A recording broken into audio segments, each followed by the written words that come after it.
Max Headroom here with... This is my guest. I heard you were big time in the old pop biz. Well, I'm going to take that as a no comment. So, nitty-gritty time. What I'm talking about, and you're not, is that more people prefer the new refreshing taste of Coke over Pepsi. Sweating? It's true. More people are, as we Cokeologists say, catching the wave. Catch it if you can. Catch the wave. Coke. The Coca-Cola Company was founded in 1892 with more than 2,800 products available in more than 200 countries. Coca-Cola is the largest beverage manufacturer and distributor in the world and one of the largest corporations in the United States with headquarters in Atlanta, Georgia. Thank you for clicking on Retro Renaissance Fads and Flops. My name is Kevin and I would not hate it if you liked and subscribed because that is what the cool kids do. The actual drink of Coca-Cola originated in 1886 by Atlanta pharmacist John S. Pemberton at his Pemberton Chemical Company. His bookkeeper, Frank Robinson, chose the name for the drink and penned it in the flowing script that became the Coca-Cola trademark. Pemberton originally touted his drink as a tonic for most common ailments, basing it on cocaine from the cocoa leaf and caffeine-rich extracts of the cola nut. The cocaine, however, was removed from Coca-Cola's formula in about 1903. Since then, it has become a staple of soft drink consumers around the world. Get the feel of wholesome refreshment with an ice-cold bottle of Coca-Cola, and you'll really feel better. When you look hot, feel hot, and are hot, pause, go to the refrigerator and get an ice-cold Coca-Cola. You'll find it so refreshing. Everywhere and anytime, the game has an added zest when you pause for refreshment with an ice-cold Coca-Cola. It tingles with delicious taste. Coca-Cola is the favorite beverage in countless homes. Young and old, rich and poor, all enjoy its delicious taste. Ice-cold Coca-Cola quenches your thirst. Coca-Cola is pure, wholesome refreshment. Thirst asks nothing more. I know when I lived in Florida, we used Coke as a blanket term. So it would go something like this. Hey, can I get a Coke? Sure, what kind? And if you wanted a Coke, you would say back, Coca-Cola. There are few brands that encompass such passion. They create more than a drink and through advertising can create iconic moments.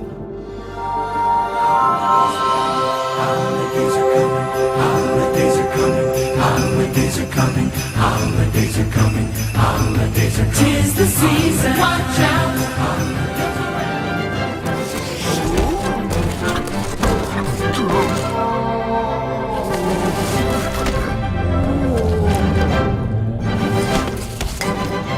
I like to teach the world to sing. Sing with me. Perfect harmony, perfect harmony. I like to buy the world Coke and keep it company. There's a saying that says, don't mess with a good thing. However, in 1985, Coca-Cola did the unthinkable. They tossed out the old and created New Coke, which, in an odd twist, this flop would become an unexpected success. It's a hit. It's a Coke. Coke is it. To begin, it's important to understand why they would make this change. By the time 1985 rolled around, Coca-Cola had been losing market share to diet soft drinks and non-cola beverages for several years. And blind taste tests suggested that consumers preferred the sweeter taste of their rival Pepsi, at least by a small margin. They were still the best-selling soft drink, but they panicked and ego kicked in. They had to stop Pepsi. So the Coca-Cola recipe was reformulated, they made a new formula and tested it out with customers. They once again did blind taste tests, and everyone loved the taste of New Coke without knowing what it was. So they were sure this would be a hit, and it was not. No. One Coca-Cola executive said, "Some may choose to call this the boldest single marketing move in history of the packaged goods business. We simply call it the surest move ever made." And Coca-Cola president Donald Keough echoed this, "I've never been as confident about a decision as I am about the one we're making today." Now it's important to understand why this was such a big deal. In the 80s there were less varieties, other than Shasta Soda that had a vast selection of flavors. There were very few choices of soft drinks to choose from, so making this move was a big deal. Brand loyalty is no joke, and making the decision to change or remove an item should be taken with great care. Back then we barely had Diet Coke, and if you wanted Diet Soda you would have to grab a tab. History.com says that New Coke left a bitter taste in the mouths of company's loyal customers. Within weeks of the announcement, the company was fielding more than 5,000 angry phone calls a day. And by June, that number grew to 8,000 calls a day, a volume that forced the company to hire extra operators. You didn't like the new formula? I've never tried it, but I didn't want to. Did I? Oh, I did. That's right, and I threw it out the window of the car. Because we don't like it. Because we don't like it. One angry customer stated, "I don't think I'd be more upset if you were to burn the flag in our front yard." And there were protests staged at Coca-Cola's headquarters, one of which was called the Old Cola Drinkers of America. And the outrage included customers pouring the contents of new Coke bottles into sewer drains. One Seattle consumer even filed a suit against the company to force it to provide the old drink. In response, Coca-Cola said that they released new Coke as a way to celebrate their customers. Hey, what? I beg your pardon? Yeah, I don't think so. It wasn't the taste of new Coke that people did not like, it was the idea of changing such an icon. Customers made shirts with no new Coke logos, and customers would be quoted in saying things like, "We've seen this company through wars, through good and bad, and Coke was there. How dare they take a piece of history?" This was no joke to many. They were changing lives, not soda. And there was even a song released in 1985 by the Doc and Smitty Band called "Please Don't Change the Taste." Please don't change the taste of Coke. And I'll pop the link to the full song in the description for you. Pepsi, seeing their competitor's huge mistake, would give all their employees the day off to celebrate. They also quickly created an advertising campaign poking fun at the massive blunder. What's the matter, Wilbur? They changed my Coke. Something wrong with it? I know, they sure changed it. Coulda asked. What coulda? I stuck with them through 3 wars and a couple of dust storms, but this is too much. Guess something big made them change. Right big.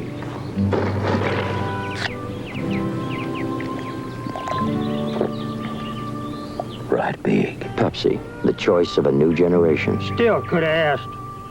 On the New York Stock Exchange, shares of Coca-Cola dropped and those of its rival Pepsi rose. Pepsi even took out a full-page newspaper advertisement that stated, "After 87 years of going at it eyeball to eyeball, the other guy just blinked."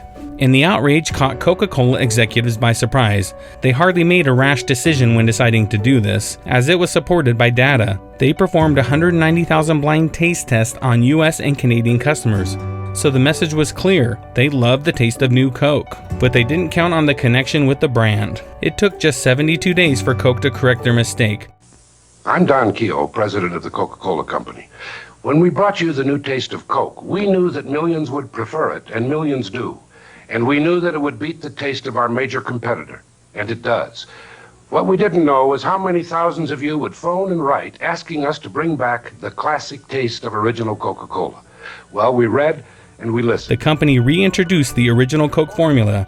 They titled it CocaCola Classic on July 11th, 1985, and this resulted in a significant sales boost, which led to the speculation that this new Coke formula had all been a marketing ploy to stimulate the sales of the original Coke. Although this has been denied by Coca-Cola and debunked, there's no denying that this flop turned into a cash grab for Coke.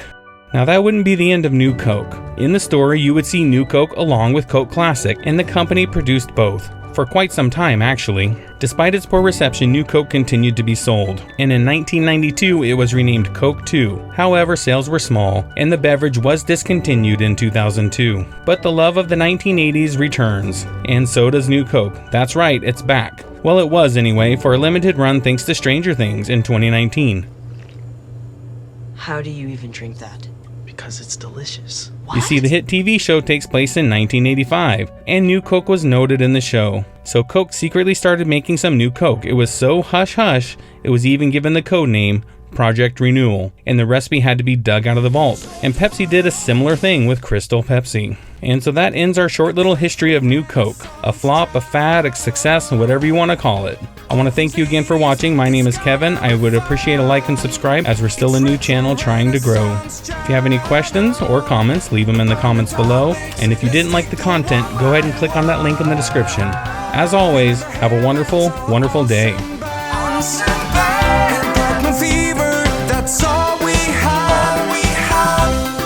Shows that kept us up all night. It's all right here. Subscribe to Retro Renaissance Channel. And then he said, I would appreciate it very much if you signed this letter at the bottom and return it to me, because in years to come, the signature of the dumbest executive in American history is going to be worth a fortune.